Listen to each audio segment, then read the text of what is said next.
Guys, good afternoon. Nandito ako ngayon sa Manila. Etong dinadaanan ko is Tayuman. Tatawid ako ng Rizal Avenue. Tignan natin tong kanto ng Tayuman kung ano ang sitwasyon nila ngayon. Kung bakit nagtatraffic dito. Ayan, oh. Ayun yung nagpapatraffic dyan, oh. Ayan, oh, yung isang lane ang kinain nila. Hindi dahil Christmas kaya illegal po sila dyan. Ayan, no? Kitang-kita niya, no? Oh. Kinain nila yung ano, buong Tayuman yan.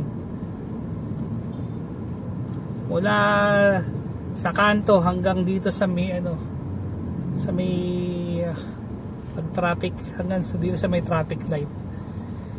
Hindi lang ako sure kung ano to, Felix Huertas ata to.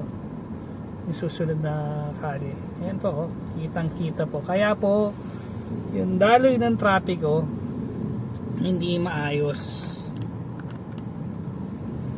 Ito sila.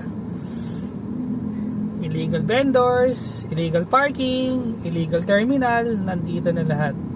Kaya ayan, yung usad ng ano, usad pagong na nga, sinako pa nila yung ano, yung isang lane.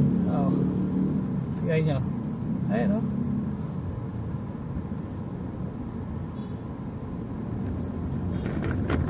Hanggang dito yan, o. Kaya isang lane lang ang dadaanan dito sa Tayuman. Yan yung problema dito sa Tayuman.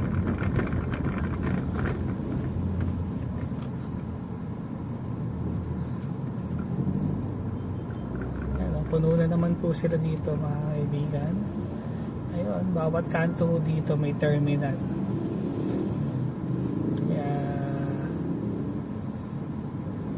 Traffic flow,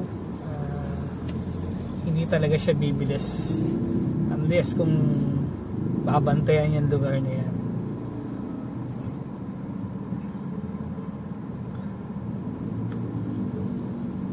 Okay guys, quick update lang dito sa Manila kasi lagi akong dumadaan dito. Yan ang napapansin ko, pag may clearing maayos yan, pero pag walang ano, walang bantay, ayan nangyayari. Imbis na tumakbo na maayos yung mga motorista dito, no?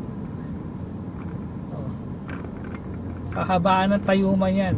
Yung sa una doon, medyo may illegal terminal lang ng jeep na kunan ko. Pero eto, no? Parking, sari-sari na. Ang dami dito. Kaya let's say, ano, Christmas season, pero hindi dapat ganyan.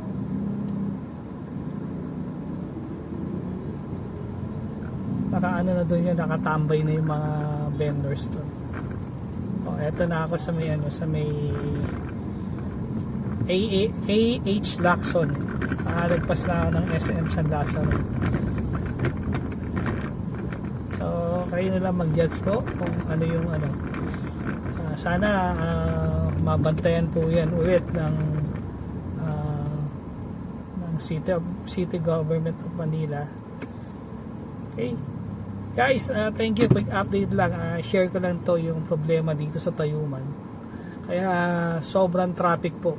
Kinain na po ng mga vendors at illegal parking, lahat po ng illegal nandiyan po ngayon. Okay guys, quick update lang. Thank you. Once again, please subscribe this channel, Ogart TV. Thank you. God bless. Merry Christmas and Happy New Year. Bye!